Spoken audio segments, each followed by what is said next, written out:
எம்பெருமானே சிவனே போற்றி, எந்நாட்டவர்க்கும் இறைவா போற்றி. ஏகம்பத்துறை எந்தாய் போற்றி, பாகம் 200 ஆனாய் போற்றி. பராய்த்துறை மேவிய பரனே போற்றி, சிராப்பள்ளி மேவிய சிவனே போற்றி. தென்தில்லை மண்ணினுள் ஆடி போற்றி, இந்தனத்தாரமுது ஆனாய் போற்றி. காவாய் கனகத்திரளே போற்றி, கைலை மலையானே போற்றி போற்றி. கொடியர்கோன் வெப்பொடித்த புகழியர்கோன் கடல் போற்றி. ஆழிமிசை கல்வி தப்பில் அணைந்த விழான் அடி போற்றி. வாழி திருநாவலூர் வந்தொண்டர் பதம் போற்றி. ஊழிமறி திருவாத உலகத்தில் தாழ் போற்றி. ஈராண்டில் சிவஞானம் பெற்றுயர்ந்த வீரண்டார் இணைத்தாள் போற்றி. நாராண்ட வல்லடியாக்கு அருள் புரிந்த அருள்நந்தி நற்றாள் போற்றி. நீராண்ட கடந்தை நகர் மறைஞான சம்பந்த நிலத்தாள் போற்றி. சீராண்ட தில்லை நகர் உமாபதியார் செல்வதும திருத்தாள் போற்றி போற்றி. கைலாய பரம்பரையில் சிவஞான போதநெறி காட்டும் எண்ணெய் பயிர்வாயுமை மெய்கண்டாம் சந்ததிக்கோர் மெய்ஞான பானுவாகி குயிலாரும் குளிர் திருவாவடுதுறை வாழ் திருநமச்சிவாய தேவன் சைலாதி மரபுடையோன் திருமரபு திருவுடி தழையமாக மங்களாம்பிகையுடன் அவர் மகிமாலீஸ்வரர் முக்கண்ணியம்மையுடன் முக்கண்ணப்பர் ஏரோடு திருவைக்கழகம் தொண்டர் சீர் பரவுவார் சம்பந்த சரணாலயனியின் திருவடிகள் வணங்கி இப்பணி செய்ய உடல்நலம் மனவளம் ஞானத்தெழுதிய முருகனிடத்திலும் திருவனிடத்திலும் விண்ணப்பித்து அருள் மாறி உலகுக்கெல்லாம் அருள்கின்ற அன்னை மாறி பொருள்கோரி ஒருவருக்கெல்லாம் பூர்த்தியாய் கொடுக்குமாறி இருள் நீங்கி ஒளியே எங்கும் இருங்கிடச் செய்யுமாறி தருமாறி தொழுதோம் என்று தமிழ்வாரி தருவாய் மாறி அன்புடன் வேண்டிடும் கண்ணடியார்க்கெல்லாம் ஆசி அருள்மாறி அன்பரின் உள்ள கோயிலில் வாழ்ந்திடும் அற்புத திருமாறி இந்நகர் மக்களின் இன்னர் அகற்றிடும் இடிலா உருமாறி இந்நாடெங்கும் அமைதி நிறைந்திட இன்பம் தருமாறி செம்மறி எண்ணறி நீயறி என்பனர் சீர்வழி செல்மாறி செந்தமிழ் நந்தமிழ் என்பது உணர்த்திடும் சீர்மிகு தாய்மாறி பொன்னடி உன்னடி நின்னடி வேண்டிடும் பேரருள் தாமாறி பூவுலகெங்கும் இறைந்திடும் அன்னையின் பூவடி பணிகின்றோம். மாறி மாறி மாறி மாறி மாறி என்று கூறினால் மாரியம்மன் அடிக்கடைக்கும் மனதிலின்பம் தோன்றிடும். மாறி மாறி மாறி மாறி மாறி என்று கூறினால் மாரியம்மன் அடிக்கடைக்கும் வளங்கள் வந்து சேர்ந்திடும். மாறி மாறி மாறி மாறி மாறி என்று கூறினால் மாரியம்மன் அடிக்கடைக்கு நினைத்ததெல்லாம் நடந்தது. மாறி மாறி மாறி மாறி மாறி என்று போற்றுவோம். மாறி மாறி மாறி என்று மாரியம்மனை வாழ்த்துவோம்.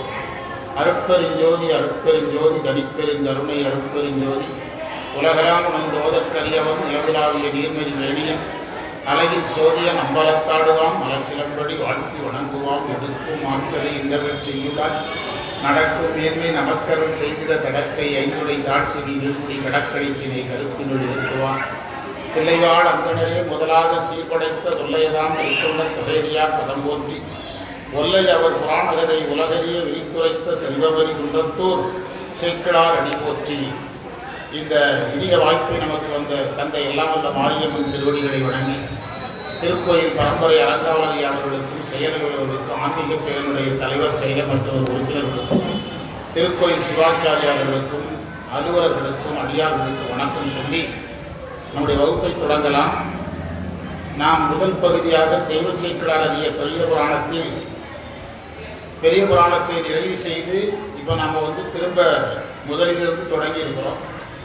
உலகலாம் உணர்ந்தோதற்கரியவன் நிலவுலாவிய நீர்மறி வேடியன் அழகில் சோதியன் அம்பலத்தாடுவான் மலர் சிலம்படி வாழ்த்தி வணங்குவான் என்ற மந்திரத்தில் உலகு என்பதற்கு உயிர்கள் என்று பொருள் சொல்லுவாங்க. நாம் பிரணவத்தை வைத்து தொடங்குகிறார்னு பொருள் சொல்லியிருக்கிறோம். அதுபோல இந்த மந்திரத்திலே சரீரிய யோகம் ஞானம் என்ற சாதனங்கள் இருக்கிறது சொல்லியிருக்கிறோம். வேற என்னெல்லாம் இதில் சொல்லியிருக்கிறோம்? ஏற்கனவே குருலிங்க சங்கமம் இருக்கிறத சொல்லியிருக்கிறோம். சைவசம்னா எல்லா உயிர்களும் இறைவனை போற்ற செய்தி, இப்படி எல்லா செய்திகளையும் முதல்லையே சொல்லியிருக்கிறோம். அந்த செய்தியை எடுத்து நீங்கள் திரும்ப பார்த்துடுங்க. அதற்கு அடுத்த மந்திரத்தை நாம் இன்றைக்கு பார்க்கணும். இந்த முதல் மந்திரத்தின் பொருள் உயிர்களால் உணர்வதற்கு அரியவனாக இறைவன் இருக்கிறான். சந்திரனை சூரியவனாக இருக்கிறான். தலையில் கங்கையுடையவனாக இருக்கிறான். அளவற்ற ஜோதியுடையவனாக இருக்கிறான். பிள்ளையில் நடனமாடுபவனாக இருக்கிறான். அவனுடைய வெறிந்த திருவடியை நாம் வாழ்த்தி வணங்குவோம். வாழ்த்துதலும் வணங்குதல் தான் சைவத்தில் மிகப்பெரிய பணி. நம்ம வழிபாடு முழுவதும் இந்த இரண்டில் அடங்கிடும். இந்த ரெண்டில் வாழ்த்துதலிலும் வணங்குதலிலும் அடங்கிவிடும். அடுத்த மந்திரம் ஊனடைந்த உடம்பின் பிறவியை தானடைந்த உறுதியை சாருமால் தேனடைந்த மலர்க்குள் தில்லையுள் மானுடம் செய் வரதற்றாள்வன. இந்த மந்திரம் என்ன சொல்லுதுன்னா, தேனை உடைய மலர்கள் நிறைந்த சோலைகள் சூழ்ந்த தில்லை என்று தில்லையை வர்ணிக்கிறார். நமக்கு மலர்கள் தேன் அப்படின்னு சொன்னாலே, தேன்னு சொன்னாலே இறைவனால் கிடைக்கிற பேரின்பத்தை குறிக்குதுன்னு நாம் சொல்லுவோம். அந்த தில்லையில் பெருங்கூத்து ஆடுகின்ற வரம் கொடுக்கும் தன்மை உடையவனின், வரதன் என்றால் வரம் கொடுக்கும் தன்மை உடையவனின் பொன்னடிகளை வணங்க, அதாவது தில்லையில் போய் நடராஜருடைய திருவடியை நாம் வணங்கினோம்னா, வணங்க ஊன் பொருந்திய இந்த உடம்பின் கூடிய மனித பிறவி தான் பெற்ற உறுதி பொருளை சாரும். அதாவது மனிதனாக நம்ம எதுக்கு பிறந்திருக்கிறோம்னா, அதுக்கு அவரவர் பக்குவத்தில் ஒரு பொருள் சொல்லுவாங்க. அறத்தில் நிற்பவர்கள் அறஞ்செய்கிறதுக்கு பிறந்தோம்பாங்க. இப்போ நம்ம என்ன சொல்கிறோம், வாழும்போது அன்னதானம், வாழ்ந்தவர் கண்தானம், இப்படி என்னெல்லாமும் சொல்கிறோம். ஆனால் ஆகமும் வேதமும் மனிதனாய் பிறந்ததனுடைய பயம் யாரை அடைதல்? இறைவனை அடை. இறைவன் நமக்கு மனித பிறவியை கொடுத்ததே எதற்காகத்தான்? தன்னை அந்த உயிர்கள் அடைவதற்காகத்தான். அதாவது பேரின்பத்தை அனுபவிக்கிற தகுதி உயிருக்கு வரணுங்கிறதுக்காகத்தான் இந்த பிறவியை கொடுக்கிறார். அதைத்தான் இதில் சொல்கிறார். நாளைக்கு இதைத்தான் நடராஜர் சலைப்பாக பேசுறது இதில் அழகாக பொருந்தி வரும். இதில் அழகாக பொருந்தி வரும். சவுண்டு அது இது இந்த அளவு கேட்கறதே பெரிய விஷயம் போதும். அதாவது இந்த உடம்பு எடுத்த மனித பிறவியின் தான் பெற்ற உறுதிப்பொருளை சாரும். உறுதிப்பொருளை சாரும்னா பெற்ற நோக்கத்தை அடையும், அதாவது இறைவனை அடையும். அதாவது சித்தியார்னு ஒரு தத்துவ நூல் இருக்குது. அதில் சொல்கிறாங்க, மானுட பிறவிதானும் வகுத்தது ஆனஞ்சாடும் அரண்பணிக்காக அப்படின்னு சொல்லியிருக்குது. அதாவது இறைவன் நம்மளுக்கு மனித பிறவியை தந்தது பஞ்சகவியங்களால் அபிஷேகம் செய்யப்படுகின்ற யாரை வணங்குவதற்கு? இறைவனை வணங்குவதற்கு.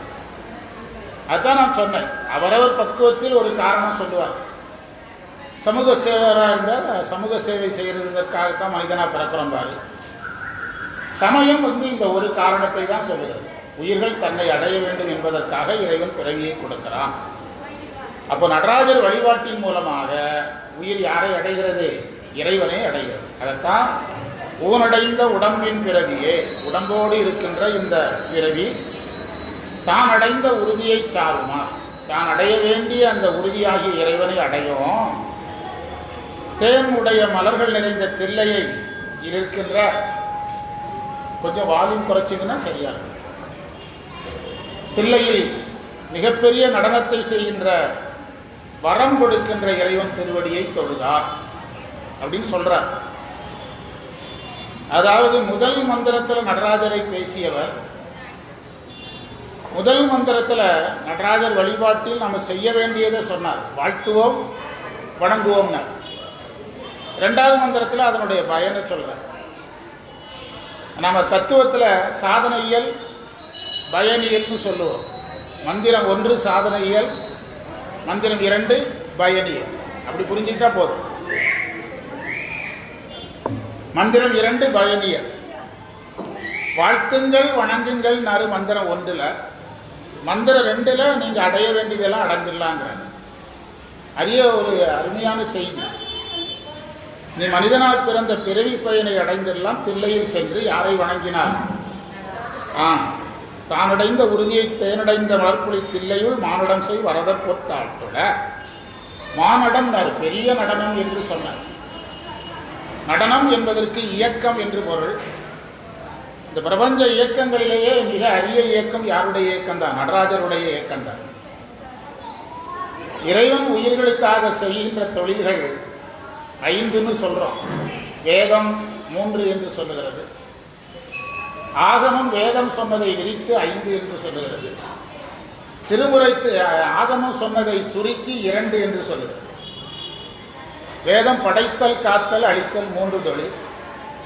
ஆகமம் படைத்தல் காத்தல் அழித்தல் மறைத்தல் அருளல். திருமுறை பந்தம் வீடு.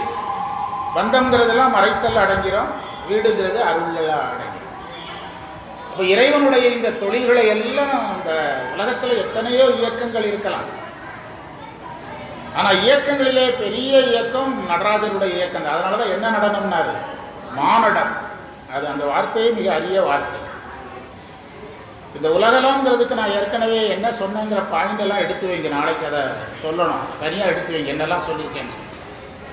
இந்த உலகலாங்க மந்திரத்தையே நீங்கள் நல்லா பாருங்கள். நான் ஒரு செய்தி சொல்கிறேன், அதை பார்த்தீங்கன்னா தான் இந்த மந்திரத்துக்கு நீங்கள் நல்லா வர முடியும். என்ன செய்தினா, உண்மை விளக்கங்கிற நூலில் எத்தனை கேள்விகள் கேட்கப்படுகிறது, அந்த 8 கேள்விக்கான பதிலும் கேள்வியுமே முதல் மந்திரத்தில் இருக்கு. நீங்க என்ன சொல்றீங்க, எனக்கு ஒரு கேள்வி கூட வரமாட்டேங்குங்கிறீங்க. 6 தத்துவம் ஏது, ஆணவம் ஏது அப்படின்னு ஒரு 8 கேள்வி இருக்குல்ல. இந்த 8 கேள்விகளுமே முதல் மந்திரத்துக்குள்ள இருக்கு. எப்படின்னா, உலகுங்கிறது எதுல தோன்றுறது, மாயையில தோன்றுறது. அப்போ மாயைன்னா என்னங்கிற மாயை அதில் வந்துச்சு. பிறகு உலகெல்லாம் உணர்வது எது, ஆன்மா. அப்போ உயிரை பற்றிய குறிப்பு இருக்குது. யாரை உணர்றோம், அப்போ இறைவன் பதி வந்துட்டாரு. அறியவன் அப்படின்னா எது மறைச்சா அறியவன், எது மறைத்தா அறியவன், எது மறைக்கலன்னா எளியவன். ஆணவம் மறைக்கிறதுனால தானே அறியவனா இருக்கிறான் இறைவன். அப்போ என்ன மலம் வந்துச்சு, ஓதுதல் என்னது, வினை. அப்போ என்னதுலாம் வந்துச்சு, 6 தத்துவம் ஏது, ஆணவம் ஏது, அன்றைதான் மாறா வினை ஏது வந்தாச்சு. மற்றவற்றின் வேறாக நான் ஏது, நீ ஏது, நாதன் நடம் எதுதான் ஓடிட்டு இருக்குது, நாதன் நடம் தான் ஓடிட்டு இருக்குது. 5 எழுத்து எங்க சார் இருக்குன்னு கேட்பீங்க. சைவ சித்தாந்தப்படி 5 எழுத்து என்னது, நடராஜருடைய திருமேனி தானே 5 எழுத்து. உண்மை விளக்கத்தில் என்ன படிக்கிறீங்க, இறைவனுடைய திருமேனியில பாதத்திலிருந்து மேலாக 5 எழுத்து, பாதாதி கேசம், கேசாதி பாதமாக 5 எழுத்து பார்க்கிறோம். பிறகு இந்த வழிபாட்டினுடைய பயன் ஒன்று உண்டு, அதுதான் வீடு பேர். அப்போ முதல் மந்திரத்திலே என்ன இருக்குது, 8 கேள்விக்கான பதில்கள் இருக்குது. 8 கேள்விகளும் குறிப்பாக இன்றைக்கு அதை புது செய்தியாக சொல்லியிருக்கேன். இதை சுருக்கமாக சொல்றாங்க, முதல் மந்திரத்திலேயே முப்பொருள் இருக்குது, அல்லது முதல் மந்திரத்திலேயே உண்மை விளக்கு கேட்கின்ற எத்தனை கேள்வி, 8 கேள்விகளும் கேள்விக்கான பதிலும் இருக்கு. உண்மை விளக்கம் 53 மந்திரத்தில் பேசுறத சேக்கிழார் எத்தனை மந்திரத்தில் பேசியிருக்கிறாரு, ஒரே மந்திரத்தில் பேசுறாரு. இதுல ஏற்கனவே நம்ம என்னெல்லாம் இருக்குன்னு சொல்லியிருக்கிறோம். பிரணவத்தில் தொடங்குறாருன்னு சொன்னோம், குருலிங்க சங்கமம் இருக்குன்னு சொன்னோம், சரியகிரிய யோகம் சொன்னோம், அருவம் உருவம் அருவுருவம் சொன்ன, இப்படி நிறைய செய்திகளை இந்த மந்திரத்தில் சொல்லியிருக்கோம். பொதுவாக சைவத்தில் பெரிய புராணத்தில் ஒரு பாட்டு சொல்லுங்கன்னா இந்த பாட்டை சொல்லுவாங்க. ஆனால் எது தெரியாது, விளக்கம் சொல்ல தெரியாது. விளக்கம் ரொம்ப முக்கியம். அந்த விளக்கத்தோட உள்ள வாங்க இந்த மந்திரம் புரியும். ஊனடைந்த உடம்பின் பிறவியே, இப்படி கூட நீங்க உணர்ந்து விடலாம். இன்னொரு ஐடியா கூட சொல்றேன். முதல் மந்திரத்தில் 7 கேள்விக்கான பதில், 2வது மந்திரத்தில் பயனியர் என்னது, வீடு பேர். உடம்போடு இந்த பிறவியை நீ அடைஞ்சிருக்கிற. இந்த பூம்பாவையை சாம்பல்ல இருந்து உயிரோட எழுப்புறாரு யாரு, ஞான சம்பந்தர். என்ன சொல்லி எழுப்புறாரு, அந்த அதுக்கு ஒரு மந்திரம் சொல்றாருல, அது தேவாரம். பெரிய புராணத்தில் அந்த மண்ணிடை பிறந்தார் பெரும்பயன் அண்ணலார் அடியார்தனுக்கு அமுது செய்வித்தல், கண்டினால் அவர் நல் விழாப்பொலிவு கண்டு ஆறுதல் உண்மையாமெனில் உலகர் முன் வருகை என்று உரைத்தான் சொல்றார். அடியார்களுக்கு உணவு கொடுக்கதே பிறந்த பயன்கிறார். இங்க எது பிறவி பயனாக இருக்கிறது, இறைவனை அடைதலே பெரிய பயனாக பயனியல் இதுல சொல்ற. 7 கேள்வி மந்திரம் 1ல், பதில் எத்தனாவது மந்திரத்தில், 2ல், அப்படியும் சொல்லலாம். தானடைந்த உறுதியை சாருமால் தேனடைந்த மலர்பொழி தில்லையில் மானடம் செய் வரத பொத்தாழ்வட. வரதர் என்றால் வரம் கொடுக்கிற இறைவன். பொதுவாக நம்முடைய மக்கள்கிட்ட சிவலிங்க வழிபாடு இருக்கிற அளவுக்கு நடராஜர் வழிபாடு, தட்சிணாமூர்த்தி வழிபாடு குறைவு. அதுக்கான விழிப்புணர்வு போதாதுன்னு அர்த்தம். நாளைக்கு நடராஜருக்கு அபிஷேகம், அதற்கான விழிப்புணர்வு போதாது. நிறைய நீங்க தமிழ்நாட்டில் சில இடங்கள்ல பார்த்தீங்கன்னா, இந்த நடராஜர் இருக்கிற அந்த உற்சவ மூர்த்தியாக நடராஜரை வைத்து அவருக்கு ஒரு ஆடை கூட சரியாக அணியப்படாத சூழல்ல யார் இருப்பார், நடராஜர் இருப்பார். ஏன்னா எதன் முக்கியத்துவம் நமக்கு உணரப்படவில்லை. சேக்கிழார் யாரை வச்சுதான் தொடங்குறாரு, நடராஜரை வச்சுதான் ஆரம்பிக்கிறார். சேக்கிழார் நடராஜரை வச்சுதான் சொல்றார். அதுமாதிரி தட்சிணாமூர்த்தி வழிபாடையும் நம்ம பெரிய அளவில் செய்யறதில்லை. நீங்கள் சோழ நாட்டு பகுதியெல்லாம் போனால் நடராஜர் வழிபாடு தீவிரமாக இருக்கு. சென்னை பகுதிகளில் பார்த்தீங்கன்னா தட்சிணாமூர்த்தி வழிபாடுலாம் நல்லா தீவிரமாக இருக்கு. நீங்கள் சென்னைக்குள்ளே பாருங்கள், தட்சிணாமூர்த்தியை நல்லா மந்திரம் சொல்லி கும்பிடுவாங்க. கல்லாலின் புடவை அமர்ந்து நான்மறை ஆரங்க முதல் கற்ற கேள்வி வல்லார்கள் நால்வருக்கும் வாக்கிறந்த பூரணமாய் மறைக்கு அப்பாலாய் எல்லாமாய் அல்லதுமாய் இருந்ததனை இருந்தபடி இருந்து காட்டி சொல்லாமல் சொன்னவரை நினையாமல் நினைந்து பவர் தொடக்கு. எதற்காக நான் இந்த செய்தியை சொல்கிறேன்னா, தட்சிணாமூர்த்தி வழிபாட ஒரு குடும்பத்தில் எடுத்தாங்கன்னா பெரியவங்களுக்கு ஞானம் வரும், குழந்தைகளுக்கு கல்வி வரும். கயக்கிரிவர் வழிபாடு செய்கிற மாதிரியே யார் வழிபாடு செய்யணும்? கயக்கிரிவர் தெரியுது, யார் தெரிய மாட்டேங்குது? தட்சிணாமூர்த்தி தெரிய மாட்டேங்குது. இன்னும் சொல்லப்போனால் தட்சிணாமூர்த்தியே அவங்க ஜோதிடர்கள் சொல்லக்கூடிய பரிகாரத்துக்குரிய தெய்வமாகவும் ஆக்கிவிடுறாங்க. ஜோதிடர் குருவுக்கு பரிகாரம் பண்ணுங்கன்னு சொன்னால் அது எந்த குருவை? நவகிரகத்தில் இருக்கக்கூடிய வியாழ பகவான சொல்றாரு அவரு. இவங்க யாருக்கு பரிகாரம் பண்றோம் நாம? இதெல்லாம் கண்டிக்கிறாங்க, சித்தாந்திகள் கண்டிக்கிறதுனால எனக்கு ஞாபகம் வந்ததை சொல்றேன். சிவாலயங்களில் சென்று நல்ல தட்சிணாமூர்த்திக்கு முன்னால உட்கார்ந்து நீங்க அவருக்குரிய ஒண்ணுமில்லை, அவர் பெயரையாவது திரும்ப திரும்ப சொல்லி, திருவாசகத்தில் 2-3 இடத்துல அவருக்கான பாட்டு இருக்குது, 2-3 இடங்கள்ல இருக்குது. அந்த மந்திரங்களை எல்லாம் சொல்லி வழிபட்டோம்னா சின்ன குழந்தைகளாக இருந்தால் கல்வி அறிவு வரும், பெரியவங்களாக இருந்தால் என்ன வரும்? ஞானம் வரும். தட்சிணாமூர்த்தி வழிபாடு ஞானத்தை தருங்கிறதே நம்ம ஃபோக்கஸ் பண்ண குறைவாக தான் பண்ணுறோம். நடராஜர் வழிபாட்டை அதிகமாக செய்ய செய்ய மகிழ்ச்சி வரும். 2 பேருடைய முகத்தையும் பக்கத்தில் போய் பாருங்க, சிரித்த முகமாக இருக்கும். தட்சிணாமூர்த்தி பக்கத்தில் போய் பாருங்க, சிரித்த முகமாக இருக்கும். ஏன்னா அவர் ஞானமே மகிழ்ச்சி தானே. நடராஜர் ஆனந்த நடனம், அதான் மாநடம் அப்படின்னாரு. இதெல்லாம் நம்ம சைவத்தில் ரொம்ப கவனமாக பார்க்க வேணும். சிவலிங்க வழிபாடு மாதிரியே தட்சிணாமூர்த்தி வழிபாடு, சிவலிங்க வழிபாடு மாதிரியே நடராஜர் வழிபாடு முக்கியத்துவம் கொடுக்கணும்.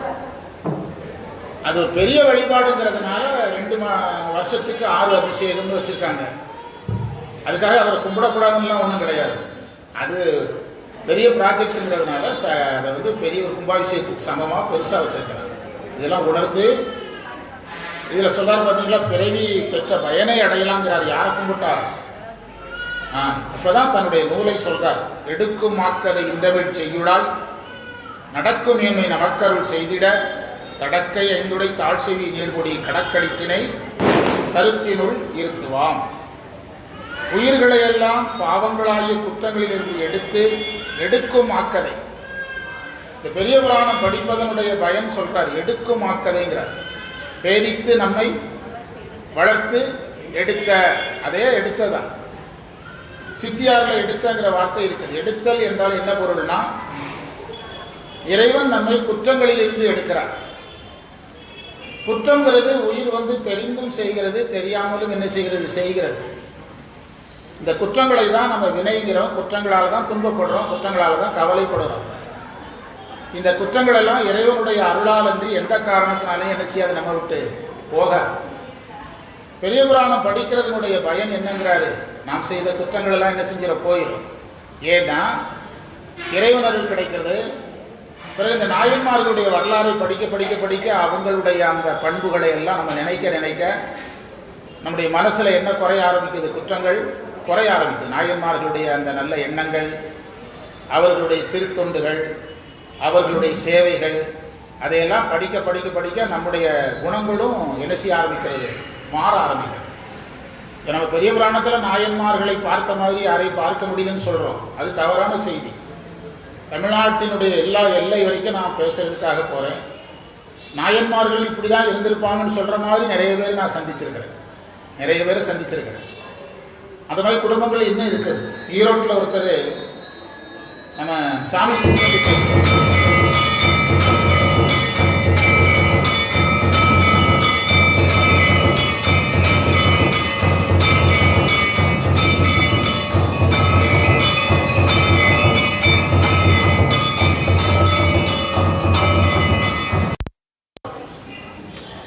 நிறைய பேருக்கு தெரியாது.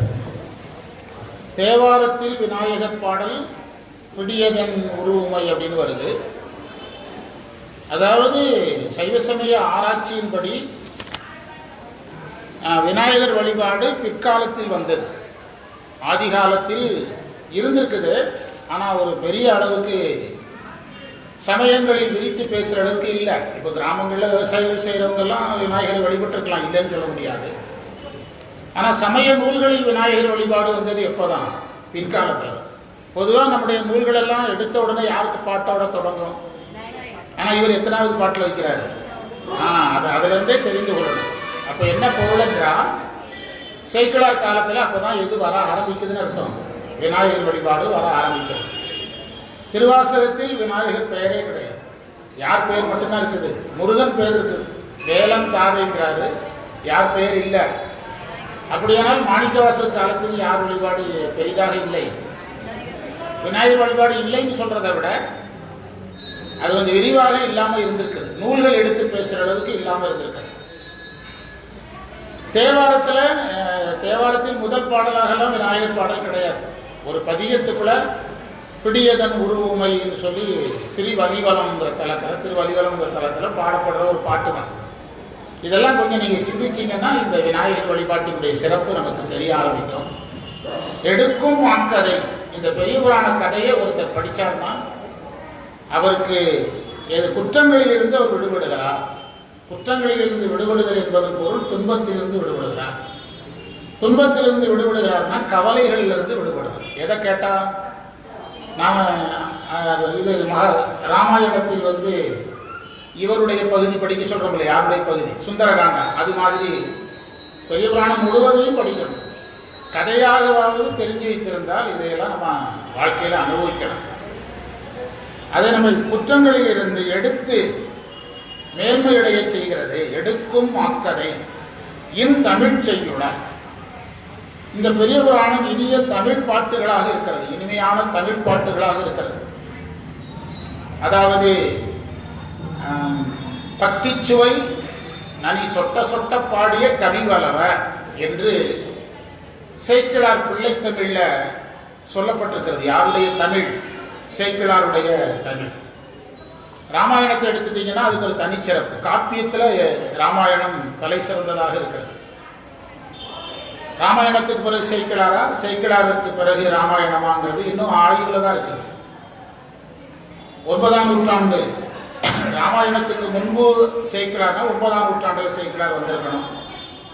ராமாயணத்துக்கு பிறகு சேக்கிழார்னா 12ஆம் நூற்றாண்டில் வந்திருக்கணும். அந்த ஆராய்ச்சியை இன்னும் முடியலை.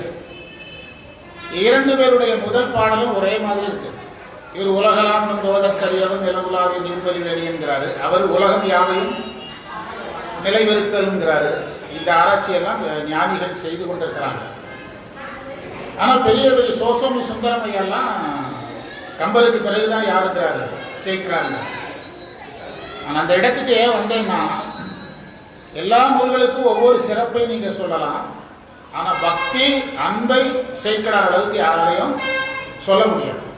அதனால்தான் என்ன செய்யுள்ளார்? இன் தமிழ், இனிமையான தமிழ் செய்யுள்ளார். இந்தமிழ் செய்யுளால் நடக்கும் மேன்மை நமக்கருள் செய்திட இனியதால் நிறைவேறி. நடக்கும் மேன்மையின இந்த நூலை எழுதுகின்ற அந்த செயல் நிறைவேறணும். எல்லா நூல்களிலும் விநாயகர் பாடல் 2 காரணத்திற்காக எழுதப்படும். ஒன்று, அந்த நூலை எழுதும் போது தடை வரக்கூடாது. இன்னொன்று, அந்த நூலை படிப்பவருக்கு என்ன வரக்கூடாது? தடை வரக்கூடாது. 2 காரணங்களுக்காகத்தான் விநாயகர் காப்பு எழுதப்படும். நற்குஞ்சரக்கன்று நன்னீர் கலைஞானம் கற்கும் சரக்கன்று அப்படின்னு திருவருட்பெயர் விநாயகர் காப்பு சொல்லுது. ஒரு கோட்டன் இரு செவியன் மும்மதத்தன் என்று சித்தியார் சொல்லுது. அதே மாதிரி பன்மை தரும் ஆகம நூல் வைத்த பொருள் வலுவா உண்மை விளக்க முறை செய்ய திண்மதஞ்சே அந்தினிர தந்தி முகத்து தொந்தி வைத்து ஐங்கரனை பந்தமர குந்தியில் வைப்பாம் அப்படின்னு சேக்கிழார் சொல்றார். எதற்காக அதுல உரை சொல்லும்போது பெரியவங்க என்ன சொல்றாங்கன்னா, விநாயகர் வழிபாடு எல்லா நூல்களிலும் எடுத்த உடனே வருதுன்னா அவருக்கு விக்னங்களை விளக்குகின்ற ஆற்றல் யாருக்கு இருக்குது? விநாயகருக்கு இருக்கிறதுனால இந்த சிவாக்கள் நூலை எழுதுறதுலையும் தடை வரக்கூடாது. படிக்கிறவங்களுக்கு என்ன வரக்கூடாது? தடை வராமல் படிக்கணும். சைவ சமயம் படிக்கிறேன்னு வருவாங்க, படிப்பாங்க, தொடர்ச்சி இருக்காது. சித்தாந்த நூல்களை முழுமையா கேட்க மாட்டாங்க, தொடர்ச்சி இருக்காது. சிவபிரகாசத்தில் ஒரு வகுப்பு அட்டன் பண்ண வேண்டியது, இப்போ சிவஞான போதத்தில் ஒரு கேட்டால் எல்லாமே படிச்சேன்னு சொல்லுவாங்க. எடுக்கும் வாக்கதை இன்றமிழ் செய்யுளாய் நடக்கும் என்னை நமக்கருள் செய்திட இனிதாய் இந்த நூல் எழுதுவது நிறைவேறி உலகில் பொருந்திய மேன்மையை தமக்கு அருள் செய்யும் பொருட்டால் நமக்கு அருள் செய்திட, நமக்கு அருள் செய்ய விநாயகர் நமக்கு அருள் செய்வதற்காக அப்படிங்கிறார்.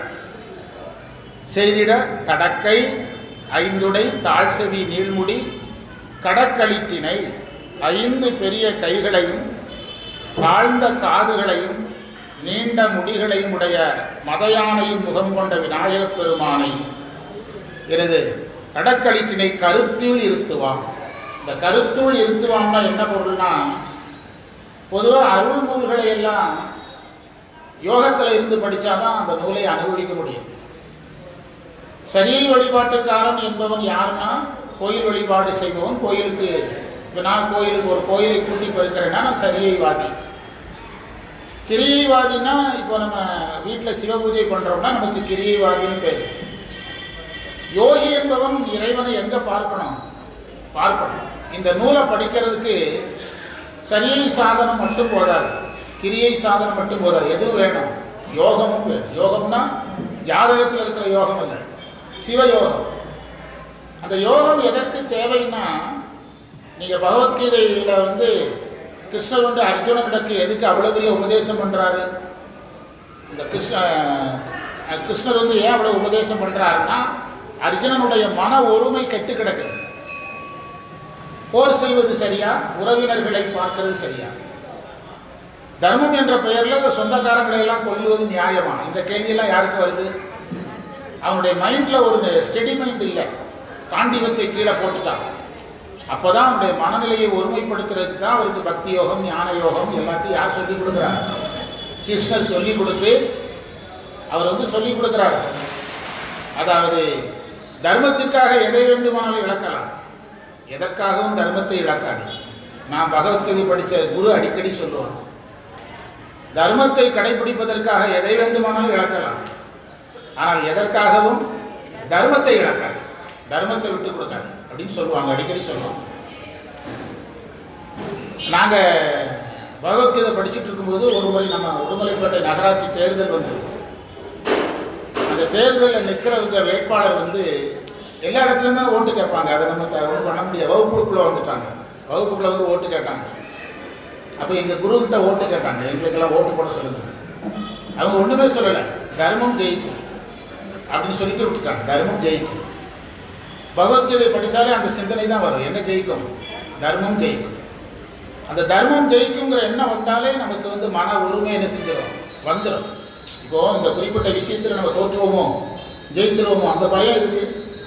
நீங்கள் தப்பு பண்ணியிருந்தா தானே பயம். தப்பு பண்ணால் நம்ம தோப்போன்னு ஏற்றிவிடுங்க, சரியாக இருந்தீங்கன்னா நம்ம ஜெயிப்போன்னு ஏற்றிவிடுங்க. உண்டா இல்லையா? இன்னைக்கு நம்ம தேவாரத்தில் இன்னைக்கு நாங்கள் சோமவாரப்பட்டியில் ஒரு தேவார திருவிழா நடத்தணும்.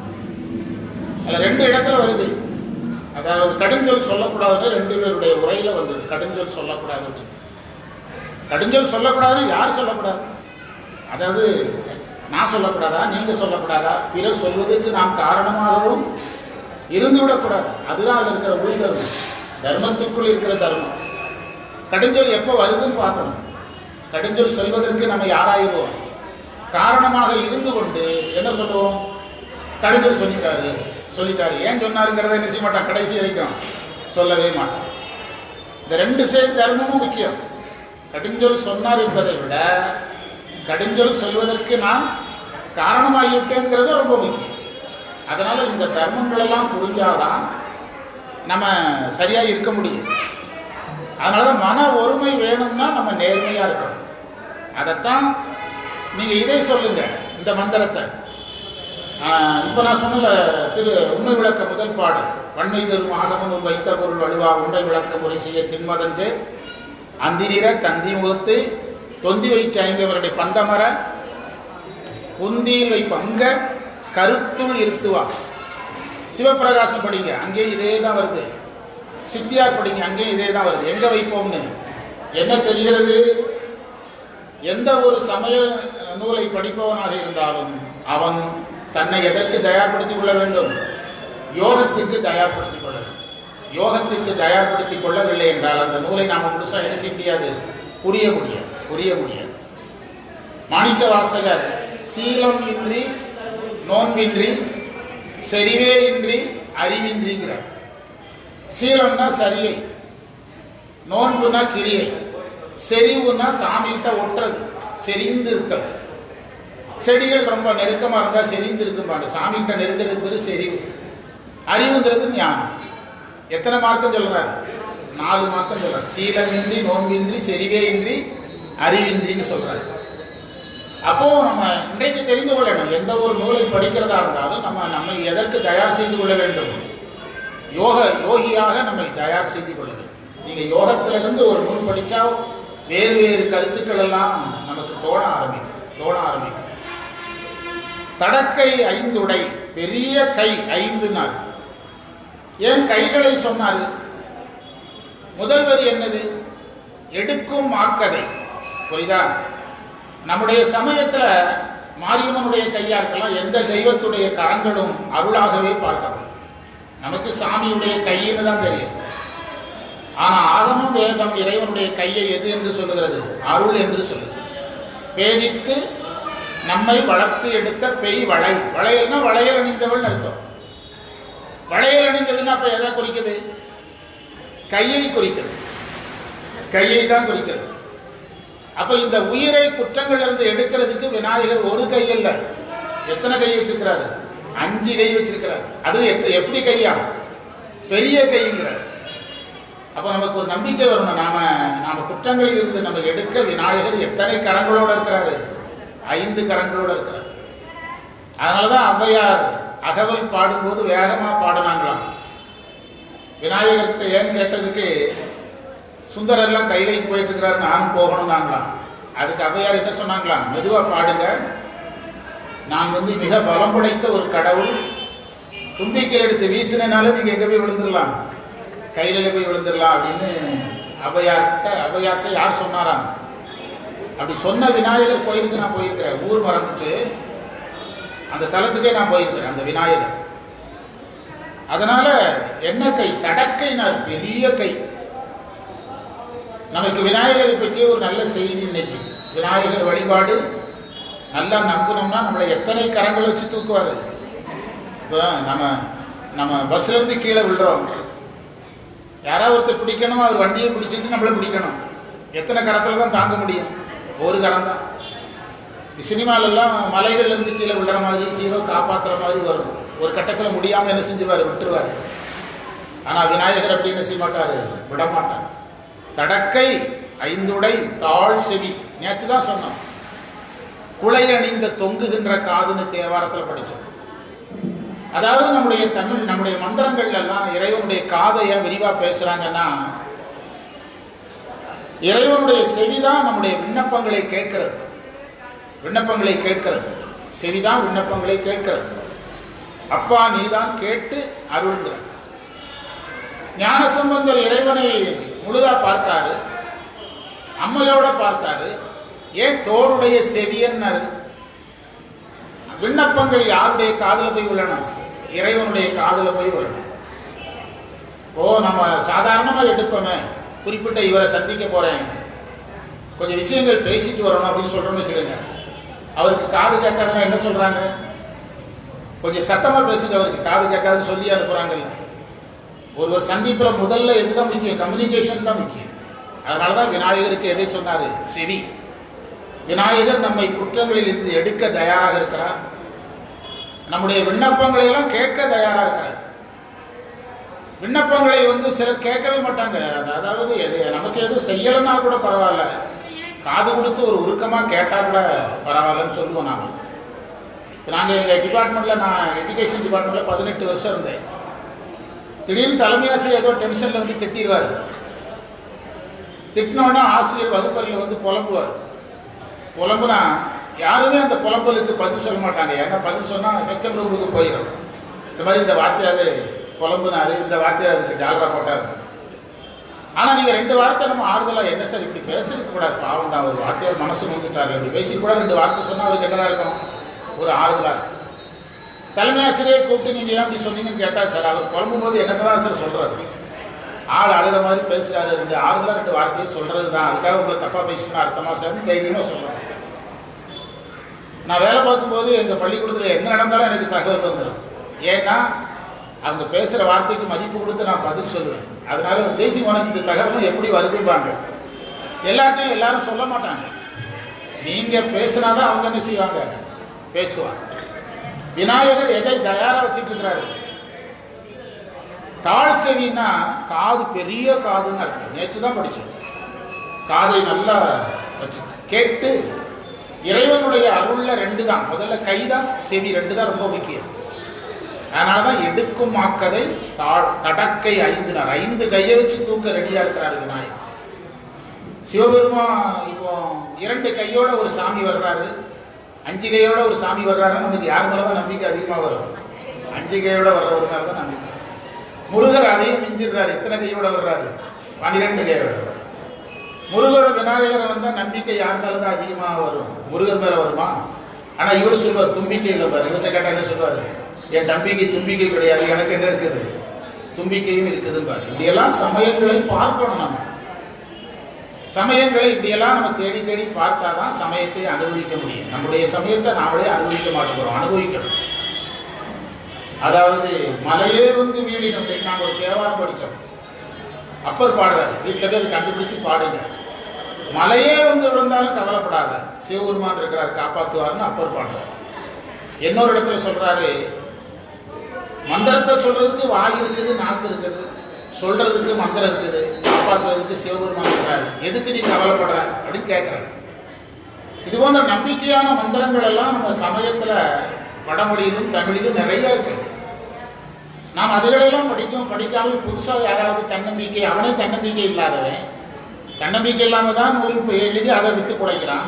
அந்த நூலை போய் தன்னம்பிக்கைன்னு படித்து என்ன பண்ண போகிறான்? நம்ம முன்னோர்களுக்கு மேலேயே தன்னம்பிக்கை. அஞ்சுவது யாதொன்றும் இல்லை, இஞ்ச வருவதும் இல்லை.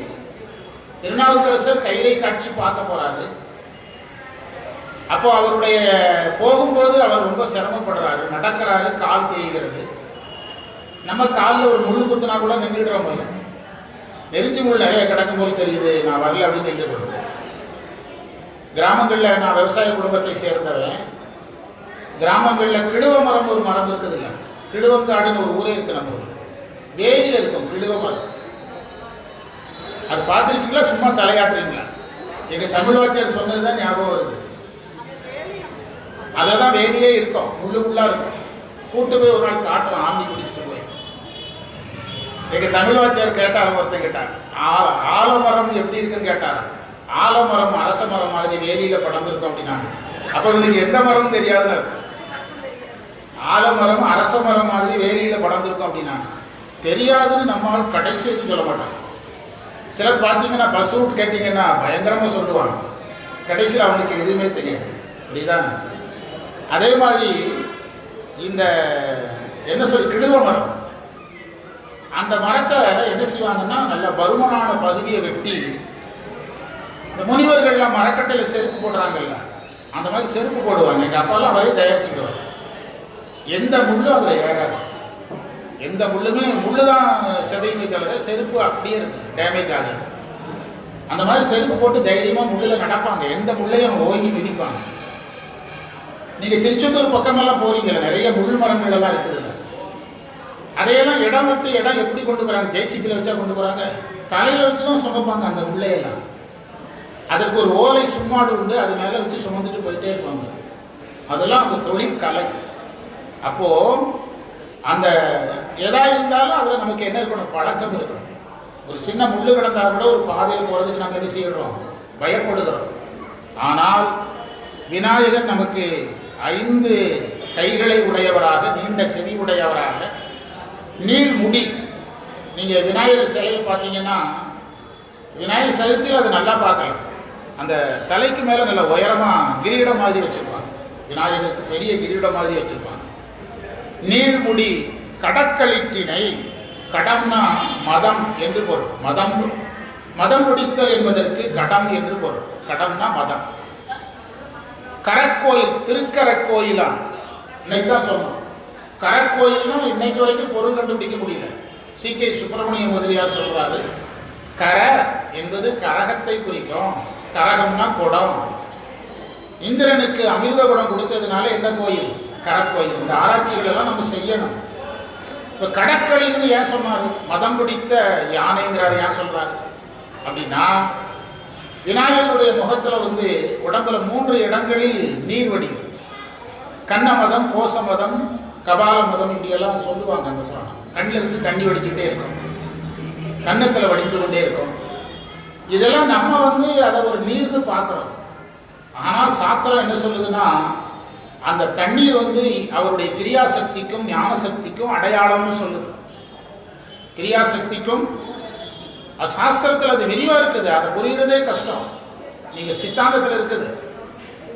விநாயகர் பெருமானுடைய அந்த நீர் வடிகிறதே நமது நீர்னு தான் பார்க்கிறோம். ஆனால் சாஸ்திரம் என்ன சொல்லுது? எதற்கான குறியீடு? அது கடற்களிர்னா மதம் பிடித்த யானையும் மட்டும் பொருள் அல்ல. அது அவருடைய இச்சாசக்தியினுடைய அதிகத்தையும் கிரியாசக்தியினுடைய மிகுதியையும் குறிக்கிறது. ஒரு குடம் நிரம்பிட்டுங்கிறதுக்கு என்ன அடையாளம்? குடத்துல தண்ணி வடியணும் அல்ல. அதுதான் அவருக்கு அந்த ஆற்றல் மிகுந்து கிடக்கிறதுக்கான அடையாளம் தான் இது. கிரியாசக்தி, ஞானசக்தி. கிரியாசக்தினா செயலாற்றல், ஞானசக்தினா சிந்தனை ஆற்றல். என்ன தெரிஞ்சுக்கிறோம்? விநாயகரை வழிபடுறதுக்கு குழந்தைகளை நல்லா பழக்கணும்னா ஒரு செயல் ஆற்றல் இருக்கும் அந்த குழந்தைகள்கிட்ட. ஞான சக்தினா நல்ல அறிவு வேலை செய்யும். அறிவு வேலை செய்யறதுன்னா ஃபர்ஸ்ட் ரேங்க் வர்றதா சார்? அப்படியே வேணாலும் வச்சுடுங்க. நீங்க ரேங்க் வர்றதுலே தான் கவனமா இருக்கிறீங்க. ஃபர்ஸ்ட் ரேங்க் வரும்னாலும் சரி, அப்படியே வச்சு ஃபர்ஸ்ட் ரேங்க் வாங்க முதல்ல. சரியா? அறிவு நிறைய வளரும். தாழ்செவி நீழ்முடி கடற்களிட்டினை கருத்தினுள் இருத்துவாம். அழகான வார்த்தை. நீங்க யோகத்துல, அட்டாங்க யோகத்துல தாரணை அப்படிலாம் சில வார்த்தைகள் வரும். நம்முடைய மனசை உள்ள கொண்டு போறது பெருசு இல்லை. மனசை உள்ளே கொண்டு போவது யோகத்தில் ஒரு அங்கம். உள்ளே சென்ற மனதை நிறுத்துவது இன்னொரு அங்கம். எதுல? யோகத்துல, அட்டாங்க யோகத்துல. அந்த அட்டாங்க யோகத்துல ஒரு பாட்டு மனசை எங்க அனுப்புறது, இன்னொரு பாட்டு உள்ள போன மனசை எங்க வராம பார்க்கணும், வெளியே வராம நிறுத்தணும். அதனாலதான் இருத்துவான். யாரை உட்கார வைக்கணும் மனசுக்குள்ள? விநாயகரை உட்கார வைக்கணும். இன்றைக்கு யோகம் யோகம்னு நிறைய பேசுறாங்க. யூடியூப்ல நிறைய பேர் இதே வேலையா இருக்கிறான், நிறைய பேர் சம்பாதிக்கிறான். அதுக்கும் சமயத்துக்கு எந்த சம்பந்தமும் கிடையாது. அதற்கும் சமயங்களுக்கு எந்த சம்பந்தமும் கிடையாது. நமக்கு யோகம் என்பது திருமூலர் சொன்ன யோகத்தை அடிப்படையாக கொண்டதா இருக்கணும். அதாவது எந்த கடவுள் பெயரையும் சொல்லாமலே யோகம் சொல்றாங்க. அது உடற்பயிற்சி. அது கடவுளை காட்டுகின்ற பயிற்சி கிடையாது. அதுல நீங்க தெளிவா இருக்கணும். நிறைய பேர் இந்த யூடியூப்ல பார்த்தேன், அதுல பார்த்தேன், இதுல பார்த்தேன்னு சொல்றாங்க. இப்போ நான் ஒரு எனக்கு ஒரு குரு சொன்னது, ஒரு வேதாந்த குரு சொன்னது, ஒரு மூச்சு பயிற்சின்னு வச்சுக்கோங்களேன். மூச்சை இழுத்து 2 நிமிடம் உள்ளே அடக்கி பின்னர் வெளியே விடவும் சொல்றோம். ஆனா மூச்சு பயிற்சிக்கான விதி அது கிடையாது. அந்த மூச்சை அடக்கிற ஒரு வயசு என்னங்கிறது ரொம்ப முக்கியம். அது குழந்தையா, அது முக்கியம். பேஷண்டா, அது முக்கியம். அவர் இதய நோயாளியா, அது முக்கியம். பெண்ணா, ஆனா, இத்தனை கேள்விகள் அதுக்குள்ள இருக்குது. குழந்தைன்னா அவங்களுக்கு வேற ஃபார்முலா, பேஷண்டா இருந்தா வேற ஃபார்முலா, பெண்ணா இருந்தா வேற ஃபார்முலா, ஆனா இருந்தா வேற ஃபார்முலா. இதையெல்லாம் நீங்க என்ன செய்யறோம்? நாம ஒரு 5000 பேர் உட்கார வச்சுக்கிட்டு மூச்சை இழுத்து விடவும், 5 முறை விடவும், 3 முறை விடவும்னா, எனக்கு வேதாந்தம் சொல்லி இந்த குரு சொன்னது சரியான குரு வழிகாட்டுதல் இல்லாமல் ஒரு டம்ளர் தண்ணி கூட குடிக்க முடியாம அவர்களை நான் சந்தித்திருக்கிறேன்னு சொன்னான். யாரு? மூச்சு பயிற்சியை திருமூலருக்கு மாறாக செய்து ஒரு டம்ளர் தண்ணீர் கூட குடிக்க முடியாத நிலைக்கு போனவர்களை நான் பார்த்திருக்கிறேன். யார் சொன்னாங்க? குரு சொல்லியிருக்கிறாங்க. எதுக்காக சொல்றேன்னா, யோகம்ங்கிறது கடவுளை வைத்து பண்ணுவதுதான் உண்மையான யோகம். மற்றதெல்லாம் யோகம் அல்லன்னு சொல்ல மாட்டோம். இந்த யோகத்திற்கு அது வழிகாட்டும். இந்த யோகத்துக்கு வர்றதுக்கு அது துணையா இருக்குமே தவிர. அப்ப திருமூலர் என்னதான் யோகம் சொல்றாரு சார்? முதல்ல அதையாவது சொல்லுங்க. பாம்பாட்டி மாதிரி பாம்பை காட்டாமலே பாம்பாட்டிட்டே இருக்கீங்களேன்னு கேட்கக்கூடாது. திருமூலர் சொல்ற யோகம்னா, ஒருவன் முதலில் விநாயகருடைய அருளை பெறணும். விநாயகர் அருள் பெறாத ஒருவன் யோகம் செய்ய முடியாது. அதனாலதான் மூலாதாரத்திற்கு யாரை சொல்றோம்? மூலாதாரத்து மூண்டெழு கனலை காலால் எழுப்பும் கருத்தறிவித்து. கால்னா 2 அர்த்தம். ஒன்று காற்று, இன்னொரு அர்த்தம் விநாயகருடைய அருள் என்ற திருவடி. மூலாதாரத்து மூன்றடி கனலை காலால் எழுப்பும் கருத்து அறிவித்து, கருத்தை அறிவிக்கணும். யாரு? குரு அறிவிக்கணும். நாமளா அந்த யோகத்தை நான் செய்யறேன், அவங்க சொன்னாங்க செய்யறேன், இவங்க சொன்னாங்க செய்யறேன்னா உடம்புல நிறைய மாற்றங்கள் வரும். உடம்பு ஹீட் ஆகும், மூலத்தில் ஹீட் ஆகும், முகத்தில் நிறைய பரு வரும். நானெல்லாம் அந்த துறையில் 40வது வருஷம் எனக்கு இது, அந்த துறையில் எல்லாம் பார்த்தேன். அதனால சொல்றேன், வேதாத்திரி மகரிஷியை நேரில் சந்தித்து திருவான்மியூரில் தான் வாழும் இதனுடைய ஹெட் குவார்ட்டர்ஸ் இருக்குது. நம்ம சாமி வேதாத்திரி மகரிஷி சாமியுடைய ஹெட் குவார்ட்டர்ஸ். அங்கே சாமியே நேரில் பார்த்து நாங்கள்லாம் பழகினோம். ஏன்னா என்னுடைய சைதாப்பேட்டை பேராசிரியர் வேதாத்திரி மகரிஷி சாமியுடைய பக்தர். அப்போ யோகம் யார் வேணாலும் நமக்கு சொல்லி தரலாம், சந்தோஷம். முதல்ல யாரை காட்டணும்? விநாயகரை காட்டணும். விநாயகரை காட்டாமல் யோகத்தை தொடங்க, அதான் கருத்தில் இருத்துவாங்க. விநாயகர் உங்களுக்கு யாரை காட்டுவார்னா பிரம்மதேவனை காட்டுவார், சரஸ்வதியையும் பிரம்மதேவனையும் காட்டுவார். 2ஆம் ஆதாரத்தில் யாரை கும்பிடணும்? சரஸ்வதியையும் பிரம்மதேவனையும் கும்பிடணும். மூலாதாரம், சுவாதிஷ்டானம், மணிபூரகம், அநாகதம், விசுத்தி, ஆக்ஞை. 4 இதழ் தாமரை, 6 இதழ் தாமரை, 10 இதழ் தாமரை, 12 இதழ் தாமரை, 16 இதழ் தாமரை, 2 இதழ் தாமரை, 1000 இதழ் தாமரை. இவரது துவாதசாந்த பெருவழி என்று சொல்லக்கூடியது. அது யோகத்துக்குள்ள இருக்கக்கூடிய செய்திகள். அந்த சரஸ்வதியினுடைய அருள்னாலையும் பிரம்மதேவனுடைய அருள்னாலையும் திருமாலுடைய அருள் கிடைக்கும், மகாலட்சுமியுடைய அருள் கிடைக்கும். அது 3ஆம் ஆதாரத்துக்கு. அந்த திருமால் 4ஆம் ஆதாரத்துக்கு அனுப்புவாரு, ருத்திரனுடைய அருளை பெற்று தருவார். ருத்திரன் 5ஆம் ஆதாரத்துக்கு அனுப்புவாரு, அங்க மகேஸ்வரன் உடைய அருள் கிடைக்கும். 5ஆம் ஆதாரத்திலிருந்து மகேஸ்வரன் 6ஆம் ஆதாரத்துக்கு அனுப்புவாரு, அங்க சதாசிவனுடைய அருள் கிடைக்கும். அந்த இடம் தான் யோகி ஜெயிக்கிற இடம். இந்த இடைப்பட்ட காலத்தில் அவனுடைய ஆயுள் முடிந்து போனாலும் கூட போகலாம். யாரை அடைகிறதுக்குள்ள? சதாசிவனை பார்க்கறதுக்குள்ள அவனுடைய ஆயுள் முடிந்தாலும் முடியலாம். இன்னைக்கு நான் வேடிக்கையா சொன்னேன் சோமவாரப்பட்டியில, அதாவது மனித பிறவி வேண்டுவதே மாநிலத்தே அப்படின்னு அப்பர் பாடுறார். இறைவன் என்ன சொல்வார்? திருநாவுக்கரசரே, உம்மை மீண்டும் பிறப்ப வைப்பதற்காக எனக்கு எந்த விதமான திட்டங்களும் இல்லை, நீ விரும்பியதனால் உனக்கு மனித பிறவியை தருகிறோம் அப்படின்னு நடராஜர் சொல்வார். உண்டா இல்லையா? நாம் போய் பாடுறேன் மனித பிறவி வேண்டுவதே மாநிலத்தை. இறைவன் என்ன சொல்வாரு? அது நீ கேட்கறது, நீ என்ன 1000 வருஷம் பிறக்க போற, உனக்கு இந்த பிறவியே 500 யுகத்துல இருக்குது, இதுல வேற மனித பிறவி வேண்டுவது, நீயா உனக்கு மோட்சமும் முடிவு பண்ணிட்டியான்னு கேட்பாரு. உண்டா இல்லையா? அப்போ அந்த சதாசிவனை அடைகிறதுக்குள்ள ஒரு யோகி ஜெயிக்கிறான். அப்படி ஜெயித்தவர்களைத்தான் விவேகானந்தர் என்கிறோம், தாவிமாரர் என்கிறோம், வள்ளலார்னு சொல்றோம். தற்காலத்தில் இருக்கிற பெரிய பெரிய யோகிகள், நம்ம வேதாத்திரி மகரிஷி சாமியா இருக்கலாம், ரவிசங்கர் சாமியா இருக்கலாம், அவங்களையெல்லாம் ஃபாலோ பண்றவங்க அதை அந்த கடவுள் நெறியோடு அதை நம்ம தொடரணும். அவங்க சொல்லி தரலன்னா கூட நம்ம என்ன செய்யணும்? கடவுள் நெறியோட தொடரும். இந்த சதாசிவனுடைய அருள் கிடைக்கும் போதுதான் மனோன்மணி அருள் கிடைக்கும். அம்மைக்கு பேரு மனோன்மணி, அதற்கு பிறகு சக்தி சிவம், அதற்கு பிறகு பராசக்தி பரசிவம். இந்த வழிபாடுகளை எல்லாம் உள்ளடக்கி கருத்தில் இருத்துவான். யார இறங்கணும்? விநாயகர் வழிபாடு செய்யாத ஒருவனுக்கு யோகம் கிடையாது, யோகம் கிடைக்காது. அன்னைக்கு எழுதி வச்சுக்க, இன்னைக்கு பாடம் அதுதான். அதனாலதான் நம்ம கோயில்ல யாரை சார் முதல்ல கும்பிடணும்? கோயில் வழிபாடு எதாவது முடியணும், யோகத்தில் போய் முடியணும்ல. நீங்க விநாயகரை கும்பிட்டு தான் யோகத்துக்கு போக முடியும். நீங்க வள்ளியை முருகன் வணக்கணும், முருகனுக்கே யார் வராம நடக்க மாட்டேங்குது, விநாயகர் வல்லாமல் அங்க ஒன்றும் நடக்கல. அதே மாதிரிதான் சிவபெருமானுக்கும். சிவபெருமானுடைய வரலாறுல வரக்கூடிய இடங்கள்ல விநாயகர் வழிபாடு வருகிறது. அதையெல்லாம் இதில் எடுத்து நம்ம திருவாசகத்துக்கு போகலாம். ஒரு பாட்டாவது ஆரம்பிப்போம், ஒரு நாளைக்கு அப்ப திருவாசகத்துல அருள் பத்து தானே, என்ன பத்தி பார்க்கிறோம்? இங்க திருக்கழுக்குன்ற பதிகம், அப்படித்தானே? எத்தனாவது மந்திரம்? 6வது மந்திரம். திருவாசகத்தில் 6வது மந்திரம்.